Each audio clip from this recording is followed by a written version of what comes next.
વાલા બાળકો, ફિઝિક્સના નવા ચેપ્ટરમાં તમારું બધાનું હાર્દિક સ્વાગત કરીએ છીએ. બરાબર, તો નવું ચેપ્ટર છે જેનું નામ છે પ્રવાહ વિદ્યુત.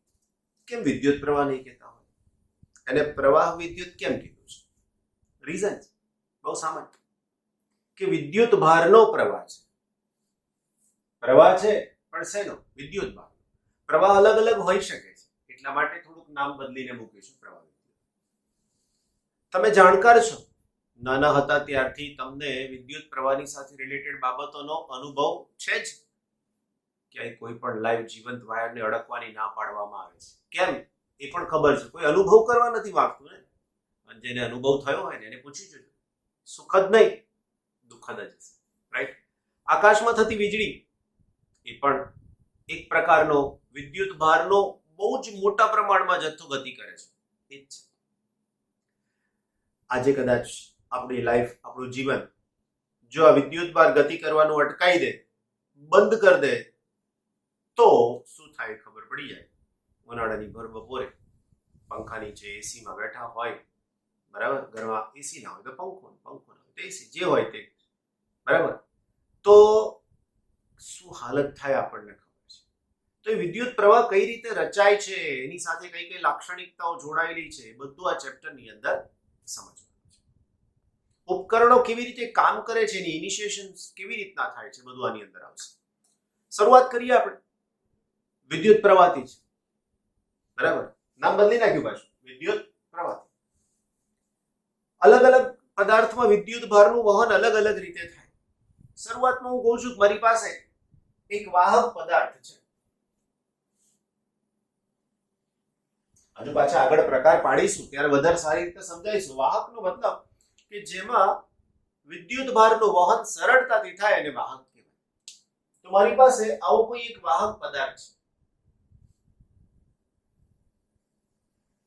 વાહક પદાર્થ, ધાતુનો સળિયો, ટૂંકમાં એલ્યુમિનિયમ, નિકલ, કોબાલ્ટ, Fe વગેરે કોઈ પણ હોઈ શકે. હવે આની અંદર આપણે પહેલા બીજા ચેપ્ટરને સમજ્યા એ પ્રમાણે બે વિદ્યુત ભાર શક્ય છે, એક ધન અને એક ઋણ.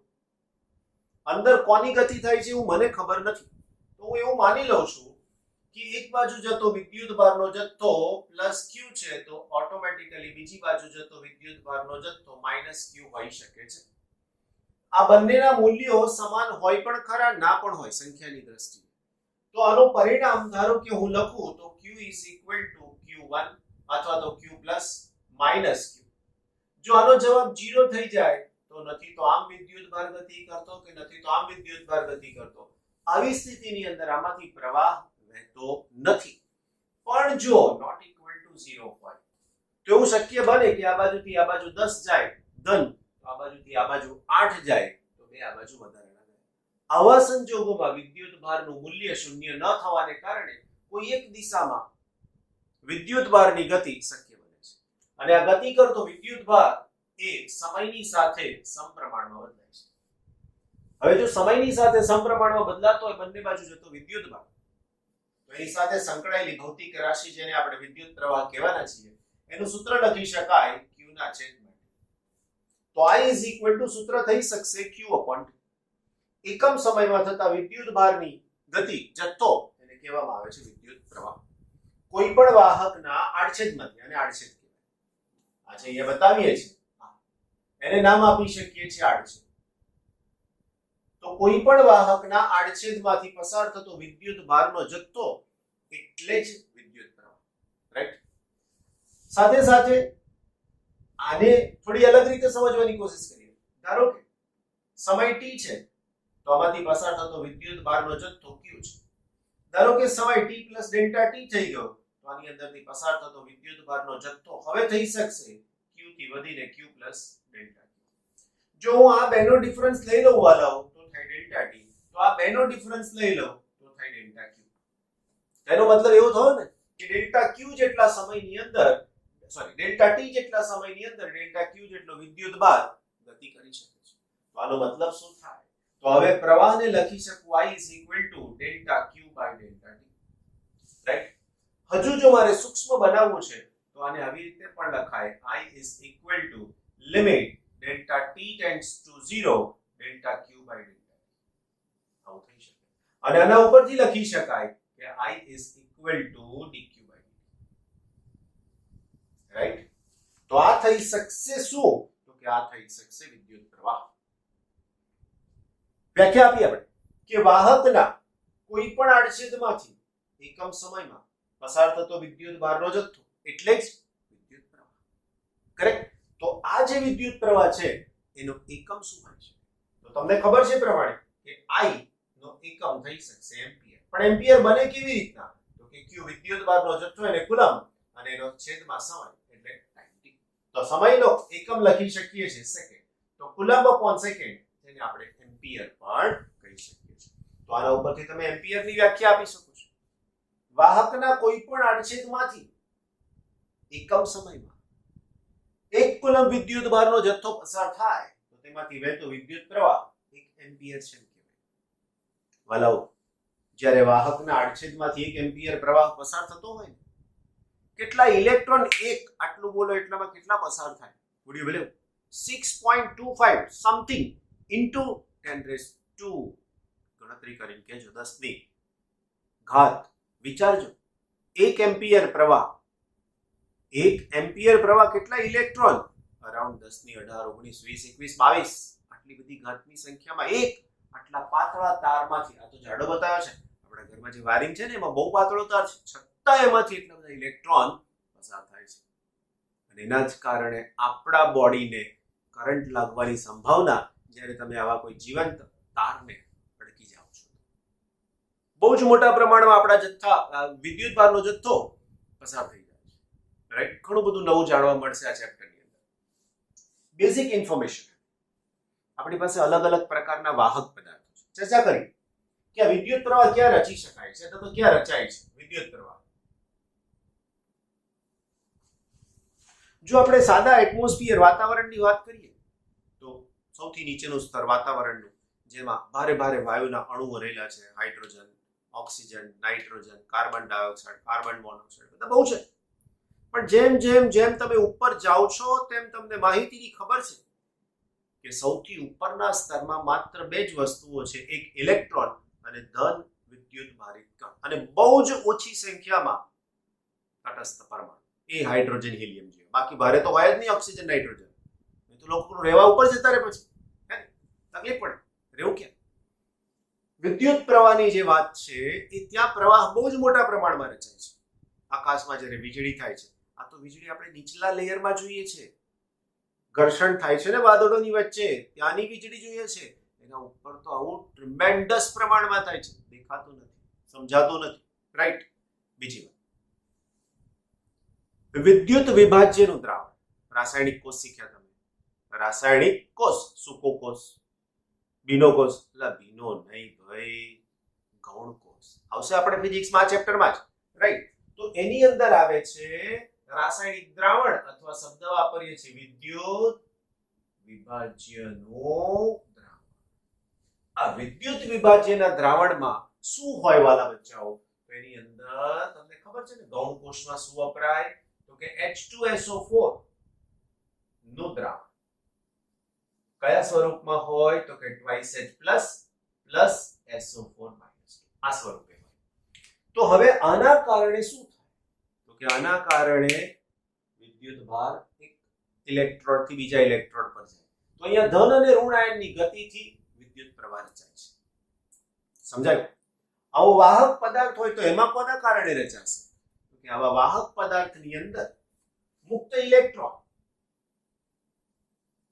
ને કારણે પ્રવાહ રચાય છે એનો મતલબ જુદા જુદા પદાર્થોમાં વિદ્યુતનું વહન જુદા જુદા ઘટક કણોને કારણે શક્ય બને છે આ જુદા જુદા ઘટક કણોની અંદર શું હોઈ શકે તો કીધું વિદ્યુત વિભાજ્યનું દ્રાવણ મુક્ત અવકાશ સ્પેસની અંદર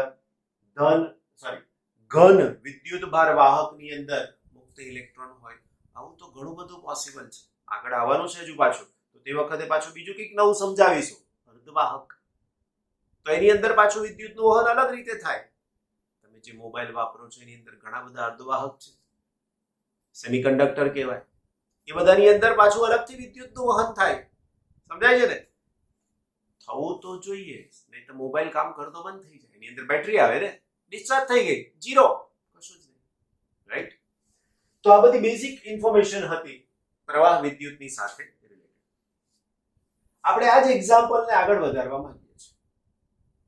આ જ એક્ઝામ્પલ ધારો કે મારી પાસે આવો એક વાહક છે, હમણાં જે દોર્યો છે જ ફરીથી દોરું છું. બેઝિકલી આ વાહક બનશે કેવી રીતે? તો એ વાહક બને એના માટે તમને ખબર છે, પહેલા ચેપ્ટરમાં પણ સમજાયું, બીજા ચેપ્ટરમાં પણ મેં સમજાવ્યું હતું, હજુ ફરીથી સમજાવું છું કે સૌથી પહેલા આપણી પાસે આવા લેટાઈસ બિંદુઓ હોય છે.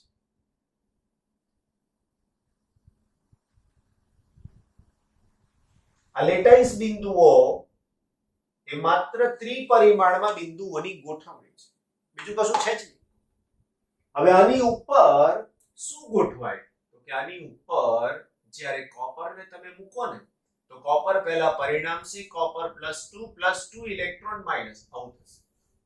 કોપરમાંથી શું બનશે? તો કે કોપર +2 અને બીજું શું થશે? તો કે 2 ઇલેક્ટ્રોન માઇનસ, અને પછી આ કોપર આની ઉપર બેસશે. એનો મતલબ આવું કંઈક થઈ જાય. તો બધા જ ધન આયનો થઈ જશે.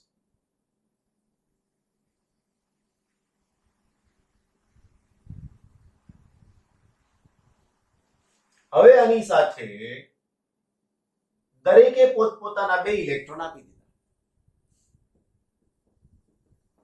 આવા ઘણા બધા ઇલેક્ટ્રોન્સ મુક્ત રીતે ગતિ કરી શકે છે, બરાબર? એ આમાં પણ છે. આ ઇલેક્ટ્રોન્સ એટલા તો મુક્ત નથી કે આ સળિયો હોય તમે આમ કરો તો બહાર આવવા મળે. જોયું છે એવું ક્યારે? કોઈ દિવસ નથી જોયું ને? તો એવું ક્યારેય શક્ય ના બને કે ઇલેક્ટ્રોન આમ પોતાની જાતે બહાર આવે. હા, એટલું છે કે આ ઇલેક્ટ્રોન મુક્ત રીતે અંદર હરી ફરી શકશે.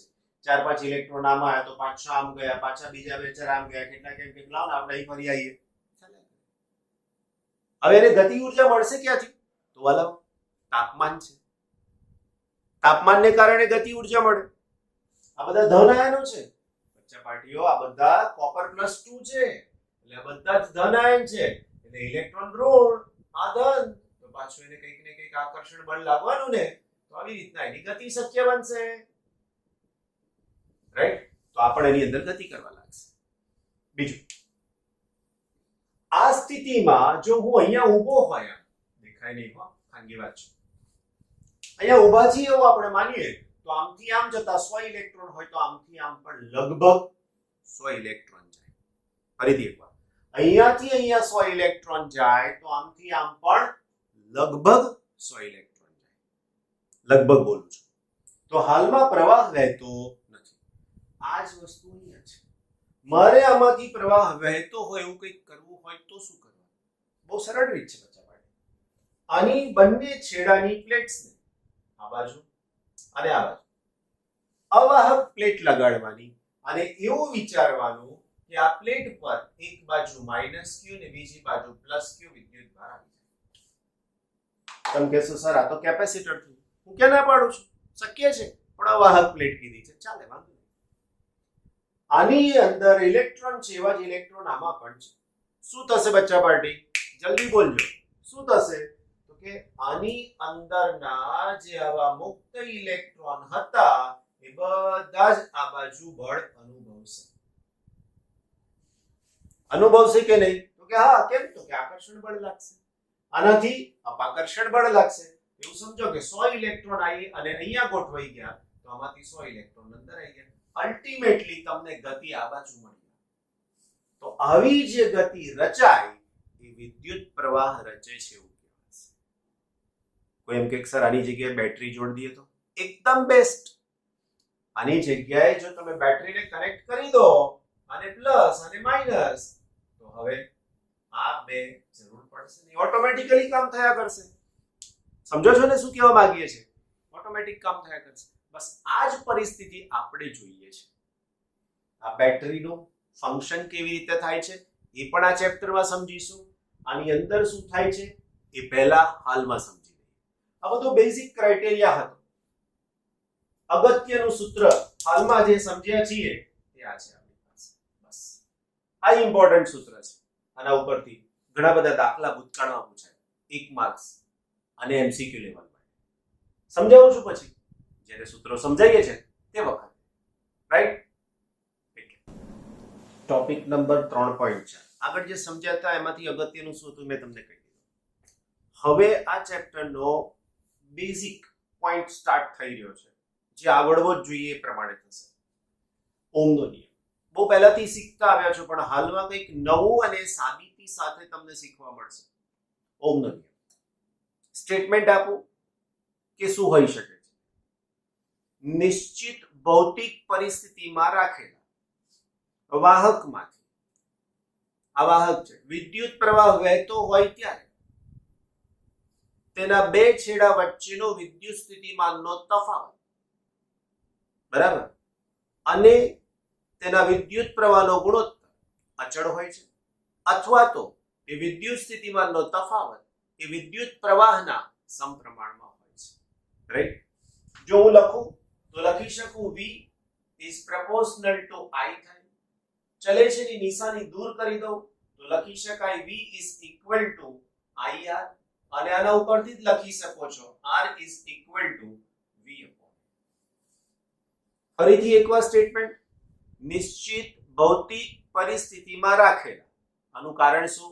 આ વાહક છે વાલાઓ, તાપમાન વધે ઘટે તો પેલા ઇલેક્ટ્રોનની સંખ્યા, એની ગતિ એમાં ફેરફાર થાય અને એના પરિણામ સ્વરૂપ અવરોધ બદલાય. અવરોધ એટલે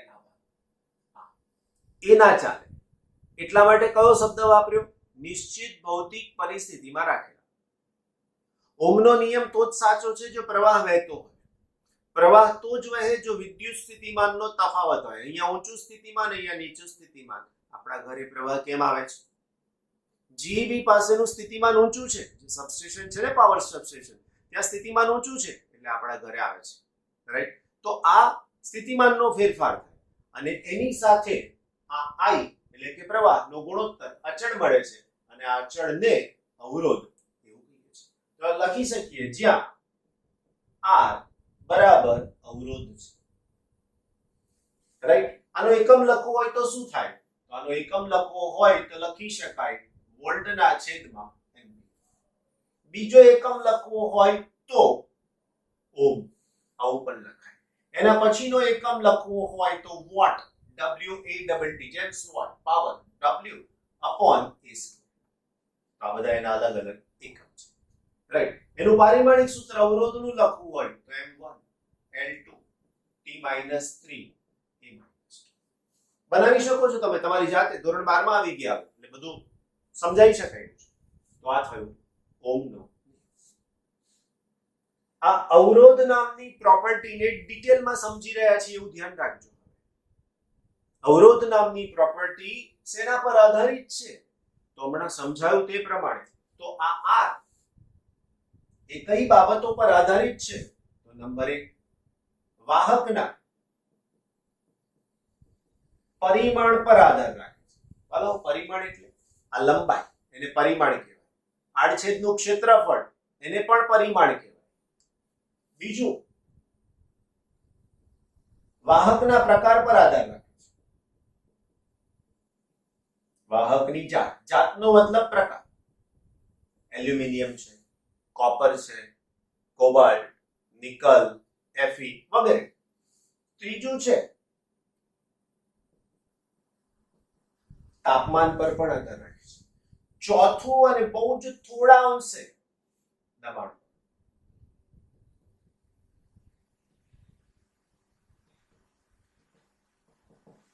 દબાણથી છે ને એની પ્રોપર્ટી બદલાઈ જાય, આડછેદનું ક્ષેત્રફળ, એની લાક્ષણિકતા બદલાઈ જાય ત્યારે એને ધ્યાનમાં લેવાનું. આપણે દરેકને સમજવાના છીએ, આ તો તમને ખબર જ છે, એટલે એને બહુ ડિટેલ નહીં જઈએ. આ બેની સાથે બહુ જ સરસ મજાની સમજૂતી તમને મળશે. પહેલા ક્વેશ્ચનમાં આપણે આને ડિસ્કસ કરવા જઈ રહ્યા છીએ. મારી પાસે વાહક છે આવી રીતના,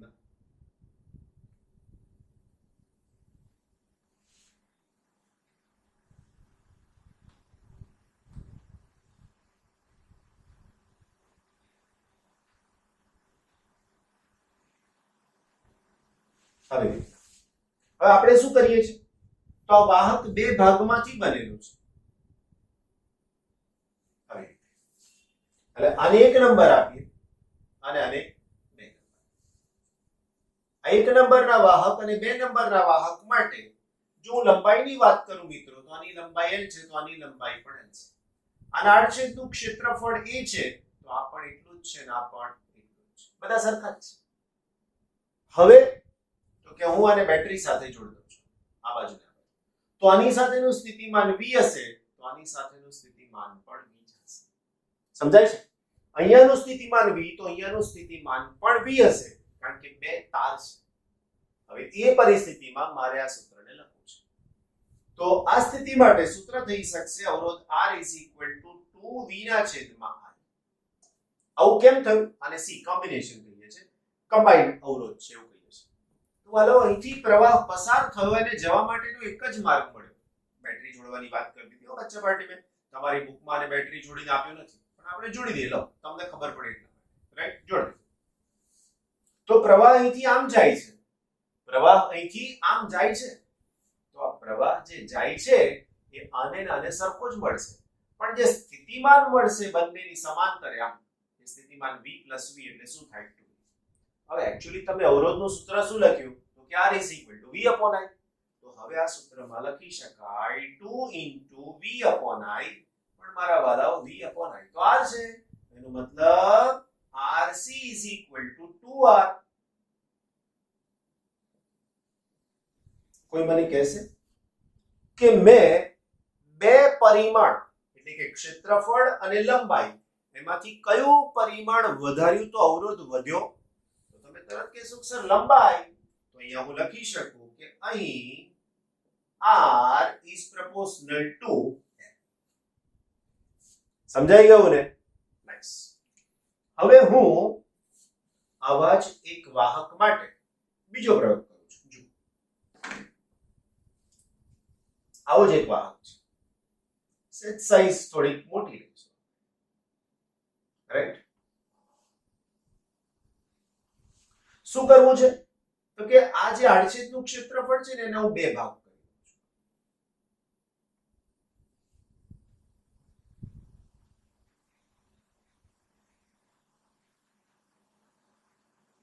રાઈટ? અહીંયા પણ બે ભાગ કરી દઉં.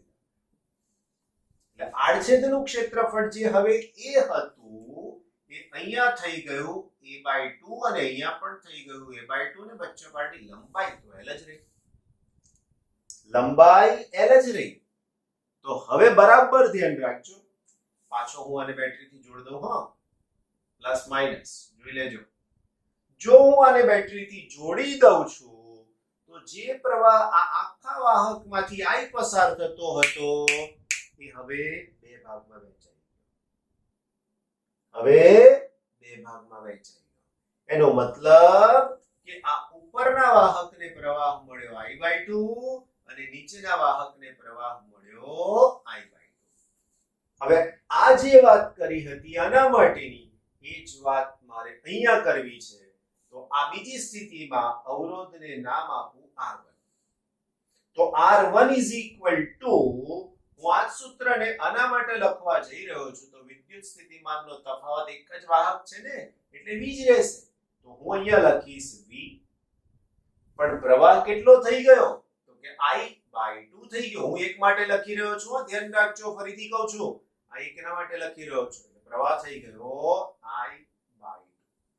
એનો મતલબ કે પાછું 2 ઉપર થઈ ગયો અને v/I થઈ ગયું. તો આનો જવાબ થઈ ગયો હવે કે R1 2R.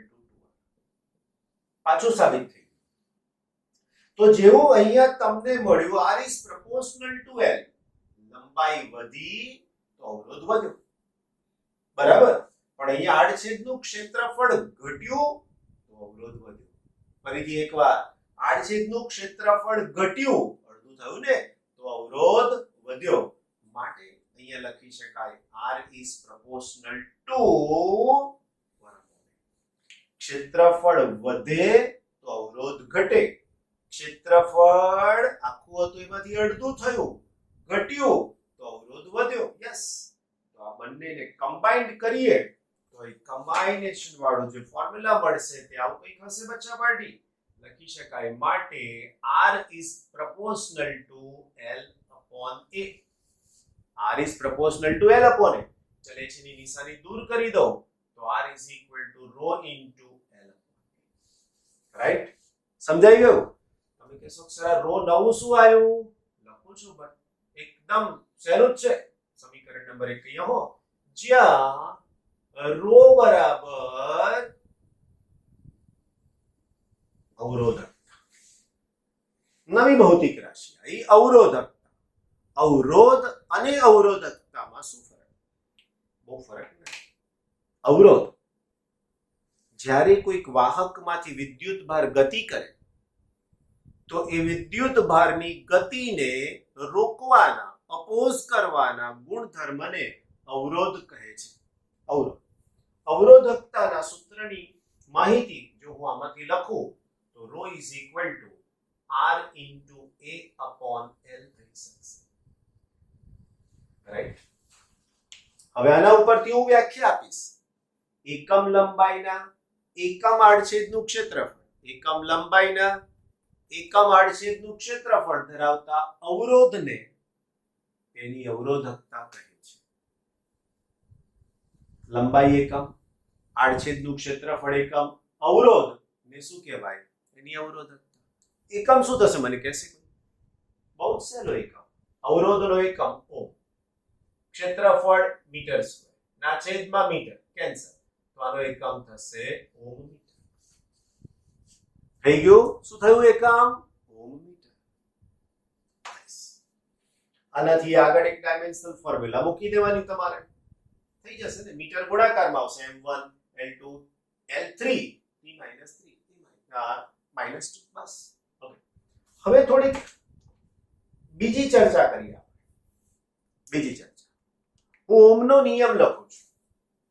v is equal to i. Right? હવે આ r ની કિંમત અહીંયા લખું છું. તો v is equal to i rho l upon a. આને હું થોડુંક અલગ રીતે લખું છું. i upon a rho અને l. જ્યાં i upon a બરાબર j અને આ જેને કહેવામાં આવે છે વિદ્યુત પ્રવાહ ઘનતા. નવી ભૌતિક રાશિ આવી ગઈ એટલી વારમાં તો અહીંથી અહીંયા આયા એટલે બીજી ભૌતિક રાશિ. વ્યાખ્યા અહીંથી તમે જ આપી દેશો. શું થશે વ્યાખ્યા? એકમ વિદ્યુત એકમ ક્ષેત્રફળ દીઠ વહેતો વિદ્યુત પ્રવાહ એને શું કહેવાય? વિદ્યુત પ્રવાહ ઘનતા. કેટલો સહેલો. એક વખતે પ્રશ્ન પૂછ્યો તો ગુજસેટમાં. વિદ્યુત પ્રવાહ ઘનતાનો એકમ લખો. એમ્પિયર ના છેદમાં મીટર સ્ક્વેર. એમ્પિયર ના છેદમાં મીટર સ્ક્વેર એ શું છે? તો કે વિદ્યુત પ્રવાહ ઘનતાનો એકમ છે. કરેક્ટ? ઓકે. બીજી વાત કરીએ. આ કિંમત હું આની અંદર મૂકી દઉં. સાથે સાથે v is equal to e into l મૂકતા. કઈથી આવ્યું આ સૂત્ર? ચેપ્ટર નંબર 2 પરથી. ચેપ્ટર નંબર 2 પરથી. તો હવે આ કિંમત અને આ કિંમત, તો આની જગ્યાએ હું લખી શકીશ e into l is equal to i upon a ની સાથે થશે j rho. આ બંને l કેન્સલ થઈ ગયા તો નવું સૂત્ર મળ્યું j into rho. તો આમાં સદિશ કોણ? e, બીજો સદિશ કોણ? j. rho તો અવરોધકતા છે, વાહકનો ગુણધર્મ છે. રાઈટ? અવરોધકતા શેની પર આધાર રાખે ખબર તમને? આ નીકળી જાય.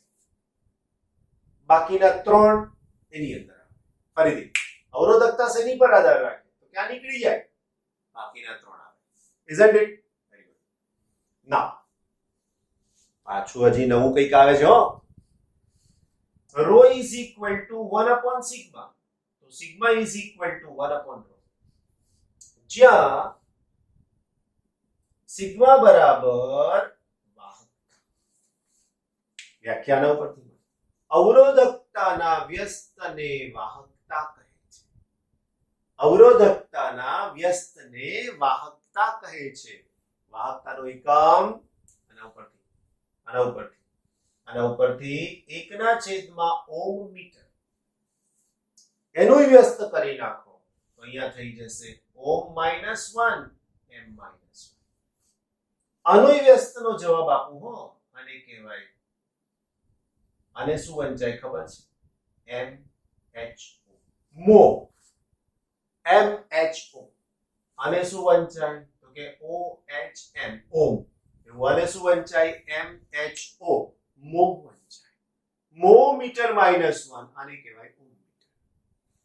આનું તમને પારિમાણિક સૂત્ર આવડી ગયું તો આ પણ આવડી ગયું, તો આ પણ આવડી જ જવું જોઈએ. જાતે બનાવતા શીખવું પડશે. બધી થોડીક માહિતી, બધા વસ્તુ માટે ડિપેન્ડન્ટ નહીં રહેવાનું, જાતે સક્ષમ થવાનું રહેશે. હવે મારે અહીંયાથી આ રો ને આમ લઈ જવું છે, તો J is equal to E upon rho. પણ 1 upon rho તો સિગ્મા થાય, તો માટે J is equal to sigma into E. આ ઓહમનો નિયમ થઈ ગયો, રાઈટ? આ પણ ઓહમનો નિયમ સદિશ સ્વરૂપમાં થઈ ગયો. આ બધી માહિતી અલગ અલગ પ્રશ્નોના સ્વરૂપમાં તમને જે રેફરન્સ બુક આપી છે ને, એ રેફરન્સ બુકમાં છે. હજુ કેટલાક વાલાઓ રેફરન્સ બુક નથી લીધી, લઈ લેવાય, બરાબર? આપેલી છે, ક્લાસ પર પહોંચી ગઈ છે. જે ક્રાઇટેરિયા ફીસનો વગેરેનો જે હોય સબમિટ કરીને મેળવી શકાય છે. ક્લિયર? તો આ પ્રમાણેની માહિતી તમારી પાસે હોઈ શકે છે. ક્લિયર? કોઈ તકલીફ? ઓકે, વાલાઓ, નેક્સ્ટ ટોપિકનું નામ છે ઇલેક્ટ્રોનની ડ્રિફ્ટ ગતિ અને અવરોધકતાનો ઉદ્ગમ. પ્રશ્ન થાય કે ડ્રિફ્ટ ગતિ શું છે? સમજાવું છું કે જ્યારે આવા કોઈ વાહકને કોઈ જ પ્રકારનો વિદ્યુત ક્ષેત્ર ના લાગુ પાડ્યું હોય, ખાનગી વાત, બેટરી ના લાગુ પાડી હોય, તો આવી પરિસ્થિતિમાં આની અંદરના બધા જ n ઇલેક્ટ્રોન અસ્તવ્યસ્ત ગતિ કરતા હશે. આ બધા જ n જે ઇલેક્ટ્રોન અસ્તવ્યસ્ત ગતિ કરે છે, એ બધા જ ઇલેક્ટ્રોન માટેનો સરેરાશ વેગ જો તમે શોધો, એનો મતલબ કે v એવરેજ, vi, અને એનું એવરેજ, એટલે હું અહીંયા લખીશ v avg, v average is equal to 1 upon n. કેમ? તો કે ટોટલ કેટલા ઇલેક્ટ્રોન છે આપણી પાસે? n. અને એમાં જેટલા પણ છે બધાનું સરેરાશ લેવાનું, એટલે vi, I start from 1 to n, અને વાલા બાળકોનો જવાબ થાય છે. તમને થાય કે આવું કેમ? કારણ વેગ સદિશ રાશિ છે, અને આ સદિશ રાશિનો જે વેગ છે એનું સરેરાશ લેવામાં આવે તો 0 મળે, નહીં તો શું થાય ખબર? આ વાહક જાતે ગતિ કરવા લાગે. કેમ? તો કે અંદરના ઇલેક્ટ્રોન બધા એક દિશામાં ગતિ કરે છે, તો બાહ્ય બળ એટલું બધું જો અંદરથી મજબૂત થઈ જાય, અંદરનું આંતરિક બળ એ એટલું બધું મજબૂત થઈ જાય કે ગતિ કરવા લાગે. એવું થાય? ના થાય. એટલે આની અંદરના તમામ ઇલેક્ટ્રોનનો આંતરિક વેગનો સરવાળો બધો જ 0 થાય છે. પણ જો, ધ્યાન રાખજો, પણ જો હું આ જ વાહકને, ઓકે, પહેલા એનો પથ જોઈ લઈએ. આવી પરિસ્થિતિની અંદર શું છે?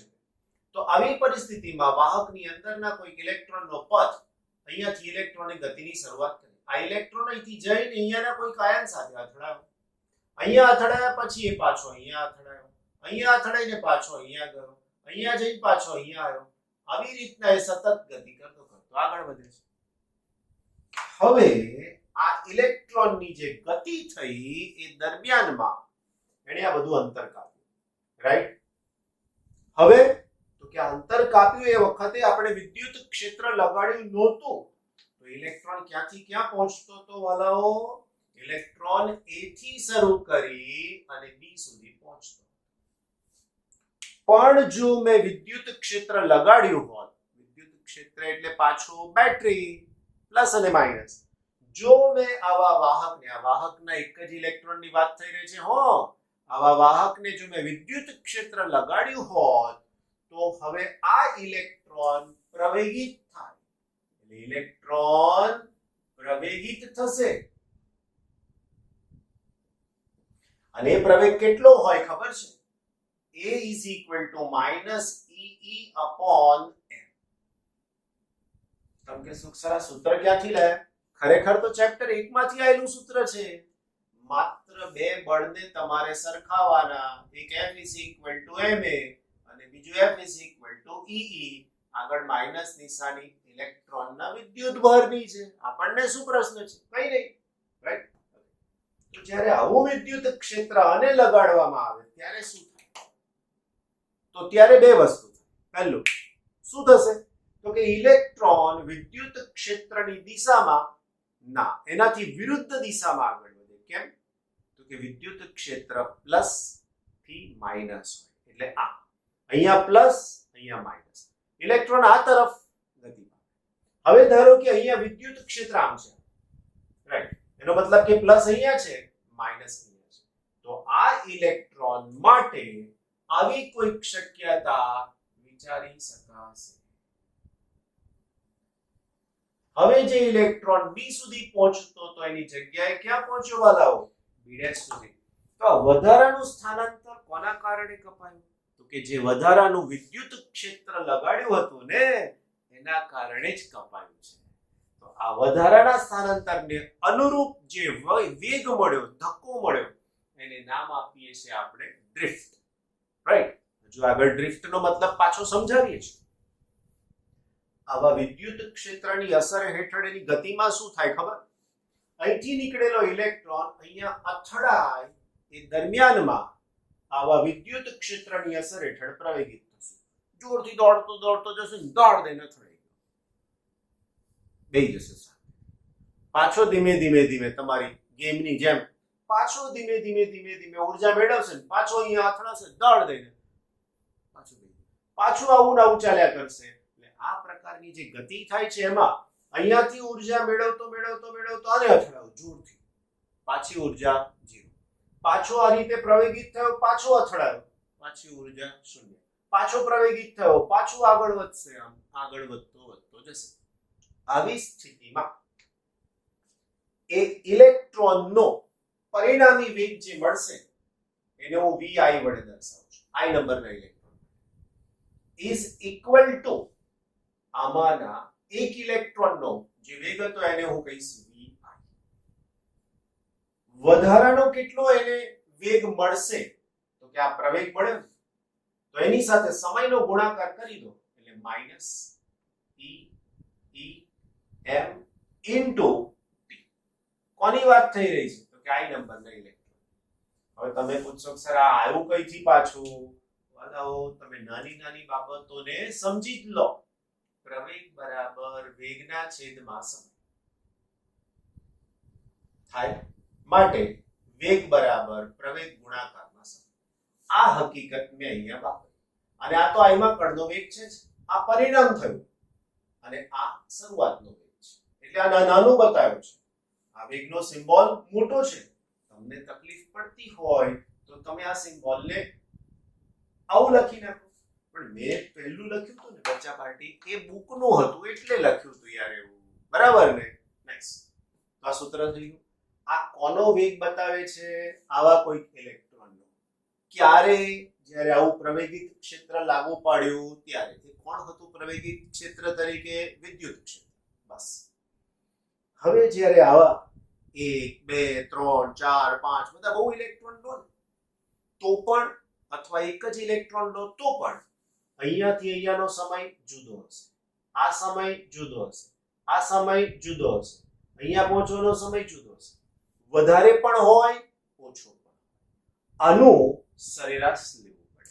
તો આવા સમયે અહીંયા હું લઈ શકું vi અને એની સાથે avg.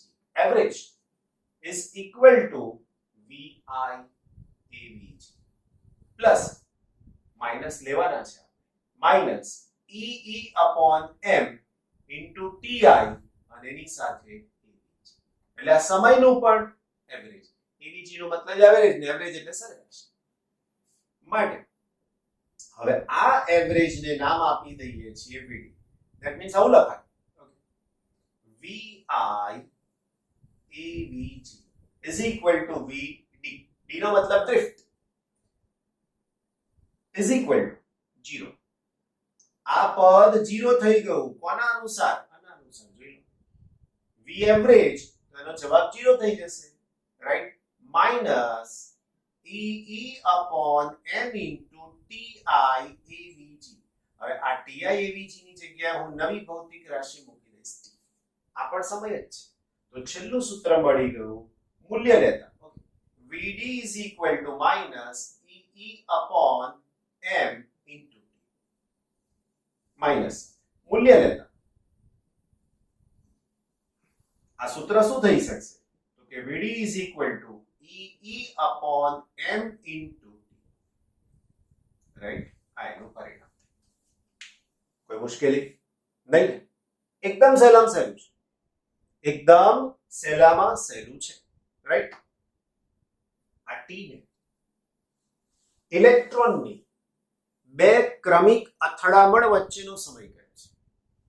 આ ટી ને ઇલેક્ટ્રોનની બે ક્રમિક અથડામણ વચ્ચેનો સમય કહે છે. અને કેટલીક વાર આ ટી ને રિલેક્સેશન સમય પણ કહે છે. રિલેક્સેશન સમય. તમે કેવું એક વિડિયો લેક્ચર જુઓ ના જુઓ, બરાબર, એના પછી બીજું વિડિયો લેક્ચર જુઓ ના જુઓ, એ બે વચ્ચેનો જે સમય હોય એને શું કહેવાય? રિલેક્સેશન સમય. 40-45 મિનિટનો વિડિયો લેક્ચર આવે, બીજો 40-45 મિનિટ, એની વચ્ચે જે 2-3-4 કલાકનો સમય લો છો એને શું કહેવાય? રિલેક્સેશન સમય. સમજાઈ ગઈ વાત? તો આ રિલેક્સેશન સમય થયો આપણી માટે સમજાવવાની વાત કે ઇલેક્ટ્રોનની ક્રમિક અથડામણ વચ્ચેનો સમય એને રિલેક્સેશન સમય. તો આ એક નવી થિયરી અહીંયા આપણી સાથે મળી છે. આ સૂત્ર ઘણું બધું અગત્યનું છે. VD ડ્રિફ્ટ વેગ, E ઇલેક્ટ્રોનનો વિદ્યુત ભાર, E લાગુ પાડેલું વિદ્યુત ક્ષેત્ર છે, M ઇલેક્ટ્રોનનું દળ છે અને T રિલેક્સેશન સમય છે. isn't it? મુશ્કેલી ઘણી કોઈ આટલે સુધી સમજવામાં હોય તો શાંતિથી લેક્ચર ફરીથી જુઓ, ફરીથી સમજો અને કામ આગળ